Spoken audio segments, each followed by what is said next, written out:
Hi hello welcome you all to econometrica. I am Kavya. നമ്മൾ ഇന്ന് ചർച്ച ചെയ്യാൻ പോകുന്നത് ഇന്ത്യൻ ഫിനാൻഷ്യൽ സിസ്റ്റത്തിനെ കുറിച്ചാണ്. ഇത് ഭാഗങ്ങളായിട്ടാണ് ക്ലാസ് പ്രൊവൈഡ് ചെയ്യുന്നത്. അപ്പം ഇതിൽ ബേസിക്കലി നിങ്ങളുടെ കൊമേഴ്സിൽ വരുന്ന ഒരു ഏരിയ ആണ് ഇന്ത്യൻ ഫിനാൻഷ്യൽ സിസ്റ്റം. നമ്മളപ്പോൾ ആദ്യം ഇമ്പോർട്ടന്റ് ആയിട്ടുള്ള ഏരിയാസ് ഐഡന്റിഫൈ ചെയ്തിട്ട് ആ ഏരിയാസ് കവർ ചെയ്തിട്ട് ബാക്കിയുള്ള ഏരിയാസിലേക്ക് പോവുകയാണ് ചെയ്യുന്നത്.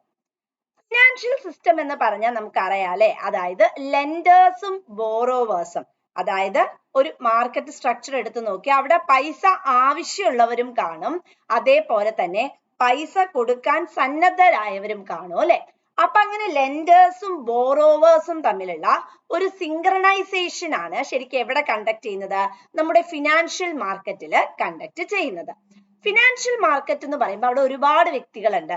ഇൻഷുറൻസ് വരാം, ബാങ്കിങ്, ക്യാപിറ്റൽ മാർക്കറ്റ്, അങ്ങനെ പല മേഖലകളും നമ്മളുടെ ഇന്ത്യൻ ഫിനാൻഷ്യൽ സിസ്റ്റത്തിൽ സിങ്ക്രണൈസ് ചെയ്ത് വരാം. നമ്മുടെ രാജ്യത്തെ എക്കണോമിക് ഗ്രോത്തിനെ മൊബിലൈസ് ചെയ്യാനും അതേപോലെ തന്നെ ഇപ്പൊ സേ ഫോർ എക്സാമ്പിൾ എന്റെ കയ്യില് സർപ്ലസ് ആയിട്ട് ഫണ്ട് ഉണ്ട് എന്ന് വിചാരിക്കാം. അപ്പൊ ഞാൻ എന്റെ കയ്യിലുള്ള ഈ സർപ്ലസ് ഫണ്ട് ഞാൻ മാർക്കറ്റിലേക്ക് ഇറക്കുകയാണ് ചെയ്യുന്നത് അല്ലെ. എന്നിട്ട് ഞാൻ എന്ത് ചെയ്യാണ് ചെയ്യുന്നത്? ആർക്കാണോ പൈസ ആവശ്യമുള്ളവര് അവർക്ക് എന്റെ കയ്യിൽ നിന്നും ബോറോ ചെയ്യാനായിട്ടുള്ള ഒരു ഓപ്ഷനുമാണ് പ്രൊവൈഡ് ചെയ്യുന്നത്. സോ ഇന്ത്യൻ ഫൈനാൻഷ്യൽ സിസ്റ്റം എന്ന് പറയുമ്പോൾ ലെൻഡറും ബോറോവറും തമ്മിലുള്ള ഒരു സിങ്ക്രണൈസേഷൻ ആണ് എവിടെ കണ്ടക്ട് ചെയ്യുന്നത്? നമ്മുടെ ഇന്ത്യൻ ഫിനാൻഷ്യൽ സിസ്റ്റത്തിൽ കണ്ടക്ട് ചെയ്യുന്നത്. അതിന്റെ ഫീച്ചേഴ്സ് എന്താ? ഒന്ന്, ഒരു രാജ്യത്തെ എക്കണോമിക് ഡെവലപ്മെന്റില് വളരെ പ്രൊആക്റ്റീവ് ആയിട്ടുള്ള ഒരു റോളാണ് നമ്മുടെ ഇന്ത്യൻ ഫിനാൻഷ്യൽ സിസ്റ്റത്തിന് ഉള്ളത്. ഓരോ രാജ്യത്തും സേവിങ്, ഇൻവെസ്റ്റ്മെന്റ് മൊബിലൈസ് ചെയ്യാനായിട്ട് നമ്മളെ ഇന്ത്യൻ ഫിനാൻഷ്യൽ സിസ്റ്റം ഒരുപാട് സഹായിക്കാറുണ്ട്.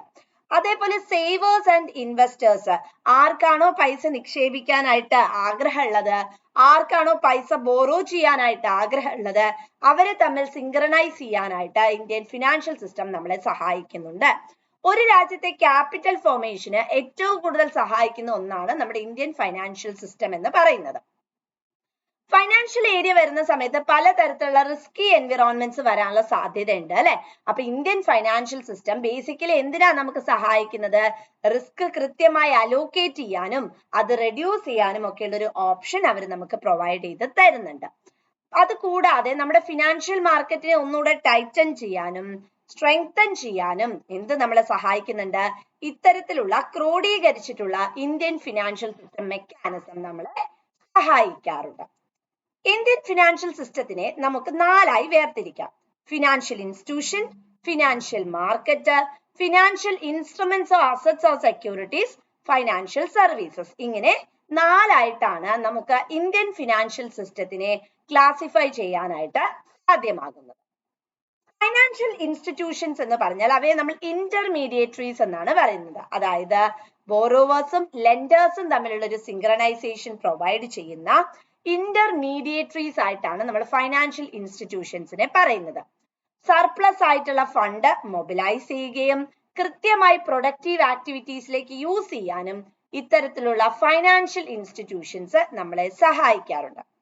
ഫൈനാൻഷ്യൽ ഇൻസ്റ്റിറ്റ്യൂഷൻ എന്ന് പറഞ്ഞാൽ ഇൻഡിവിജ്വൽസ് ആകാം, ബിസിനസ് ആവാം, ഗവൺമെന്റ് ഓർഗനൈസേഷൻസ് ആവാം. അവർ ബേസിക്കലി ചെയ്യുന്ന എന്താ വെച്ചാൽ ഫണ്ട് മൊബിലൈസേഷനും ഡെവലപ്മെന്റുമാണ്. ശരിക്കും മാർക്കറ്റിൽ നിന്നും എക്സസ് ആയിട്ടുള്ള ഫണ്ട് ജനറേറ്റ് ചെയ്യാനും ബോറോവേഴ്സ് ആൻഡ് ലെൻഡേഴ്സ് തമ്മിലുള്ള ഒരു സിങ്ക്രണൈസേഷൻ പ്രോസസ്സ് മൊബിലൈസ് ചെയ്യുക എന്നുള്ളതുമാണ് ഇത്തരത്തിലുള്ള ഫിനാൻഷ്യൽ ഇൻസ്റ്റിറ്റ്യൂഷൻസിന്റെ ലക്ഷ്യം. ഫൈനാൻഷ്യൽ ഇൻസ്റ്റിറ്റ്യൂഷൻസിനെ ഫൈനാൻഷ്യൽ ഇന്റർമീഡിയേറ്ററീസ് എന്നും പറയാറുണ്ട്. കാരണം നമ്മൾ ഫണ്ട് പ്രൊവൈഡ് ചെയ്യുന്ന ആളും ഫണ്ട് ആവശ്യമുള്ള ആൾക്കാരും തമ്മിലുള്ളൊരു സിങ്ക്രണൈസേഷൻ എന്ന് പറയുന്നത് നടത്തുന്നത് ആരാ? ഇത്തരത്തിലുള്ള ഫൈനാൻഷ്യൽ ഇൻസ്റ്റിറ്റ്യൂഷൻസ് ആണ്. കസ്റ്റമേഴ്സിന്റെ അടുത്ത് നിന്ന് ഡെപ്പോസിറ്റ്സ് അക്സെപ്റ്റ് ചെയ്യുകയും അതേപോലെ ആർക്കാണോ ഫണ്ട് ആവശ്യമായിട്ടുള്ളത് അവരെ റിലേറ്റ് ചെയ്യാനായിട്ടും ഇത്തരത്തിലുള്ള ഫൈനാൻഷ്യൽ ഇൻസ്റ്റിറ്റ്യൂഷൻസ് നമ്മളെ ഒരുപാട് സഹായിക്കാറുണ്ട്. ഫൈനാൻഷ്യൽ ഇൻസ്റ്റിറ്റ്യൂഷൻസിനെ നമുക്ക് രണ്ടായി ക്ലാസിഫൈ ചെയ്യാം. ഒന്ന് ബാങ്കിങ് ഇൻസ്റ്റിറ്റ്യൂഷൻ എന്നും രണ്ട് നോൺ ബാങ്കിങ് ഫൈനാൻഷ്യൽ ഇൻസ്റ്റിറ്റ്യൂഷൻസ് എന്നും. ബാങ്കിങ് ഇൻസ്റ്റിറ്റ്യൂഷൻ എന്ന് പറഞ്ഞാൽ നമ്മളൊക്കെ കേട്ടിട്ടുള്ള നമ്മളെ റിസർവ് ബാങ്ക് ഓഫ് ഇന്ത്യന്റെ ഒക്കെ കീഴിൽ വരുന്ന ഒന്നാണ് ഈ ബാങ്കിങ് ഇൻസ്റ്റിറ്റ്യൂഷൻ എന്ന് പറയുന്നത്. RBI ആണ് ജനറലി അവിടെയുള്ള കാര്യങ്ങളെല്ലാം റെഗുലേറ്റ് ചെയ്യുന്നത്. And basically banking regulation act 1949 കീഴിലാണ് ഇത് വരുന്നത്. ബാങ്കിങ് ഇൻസ്റ്റിറ്റ്യൂഷൻസിനെ രണ്ടായി ക്ലാസിഫൈ ചെയ്യാം, ഓർഗനൈസ്ഡ് എന്നും അൺഓർഗനൈസ്ഡ് എന്നും. ഓർഗനൈസ്ഡ് ബാങ്കിങ് സെക്ടേഴ്സ് എന്ന് പറഞ്ഞാൽ commercial bank, cooperative bank, regional rural bank, foreign banks മുതലായവയാണ് ഓർഗനൈസ്ഡ് ആയിട്ടുള്ള, അതായത് വളരെ സ്ട്രക്ചറൈസ് ആയിട്ടുള്ള അല്ലെങ്കിൽ വളരെ ബേസിക് ആയിട്ടുള്ള ഫോർമേഷൻ ഉള്ള ബാങ്ക്സ്, അതാണ് ഉദ്ദേശിക്കുന്നത്. കൊമേഴ്ഷ്യൽ ബാങ്ക്സ് നമുക്ക് എല്ലാവർക്കും അറിയുന്നതാണ് അല്ലെ, അതായത് നമ്മൾ ഡേ ടു ഡേ അഫയേഴ്സിന് ഉപയോഗിക്കുന്ന അല്ലെങ്കിൽ നമ്മൾ സാധാരണയായി റിലേറ്റഡ് ആവുന്ന ബാങ്കിങ് പ്രാക്ടീസ് ആണ് കൊമേഴ്ഷ്യൽ ബാങ്ക്സ് എന്ന് പറയുന്നത്. അത് രണ്ട് രീതിയിലാണുള്ളത്, സ്കെഡ്യൂൾഡ് ബാങ്ക്സും ഉണ്ട്, നോൺ സ്കെഡ്യൂൾഡ് ബാങ്ക്സും ഉണ്ട്. 1969 വരെ സ്റ്റേറ്റ് ബാങ്ക് ഓഫ് ഇന്ത്യ മാത്രമായിരുന്നു പബ്ലിക് സെക്ടർ ബാങ്കിൽ ഉണ്ടായിരുന്നത്, ബാക്കി എല്ലാം തന്നെ പ്രൈവറ്റ് സെക്ടർ ആയിരുന്നു. 1969 14 മേജർ പ്രൈവറ്റ് ബാങ്ക്സിനെ, അതായത് 50 കോടിക്ക് മുകളിൽ ആസ്തിയുള്ള പ്രൈവറ്റ് ബാങ്ക്സിനെ പബ്ലിക് ബാങ്ക് ആയിട്ട് കൺവേർട്ട് ചെയ്തു. 1980 അത് 6 ആക്കി വർദ്ധിപ്പിക്കുകയും ചെയ്തു. അടുത്തത് കോഓപ്പറേറ്റീവ് ബാങ്ക്സ്. നമ്മളുടെ ഓർഗനൈസ്ഡ് സെക്ടറിലെ വളരെ ഇമ്പോർട്ടന്റ് ആയിട്ടുള്ള ഒന്നാണ് കോഓപ്പറേറ്റീവ് ബാങ്കിങ് എന്ന് പറയുന്നത്. ഇവിടെ നമ്മുടെ കോഓപ്പറേറ്റീവ് സൊസൈറ്റീസ് എന്നൊക്കെ നമ്മൾ ബേസിക്കലി പറയാറുണ്ട് അല്ലെ, അതായത് ക്രെഡിറ്റ് സൊസൈറ്റീസ് ആകാം അല്ലെങ്കിൽ നോൺ ക്രെഡിറ്റ് സൊസൈറ്റീസ് ആവുക. അവിടെ ഫണ്ട് മൊബിലൈസ് ചെയ്യുക, ഡെവലപ്മെന്റ് പ്രൊവൈഡ് ചെയ്യുക, ലോൺ ഓപ്ഷൻ കുറച്ചും കൂടെ ഈസി ആക്കുക മുതലായ ലക്ഷ്യങ്ങളാണ് കോഓപ്പറേറ്റീവ് ബാങ്ക്സിന്റെ കീഴിൽ വരുന്നത്. Next is regional rural banks.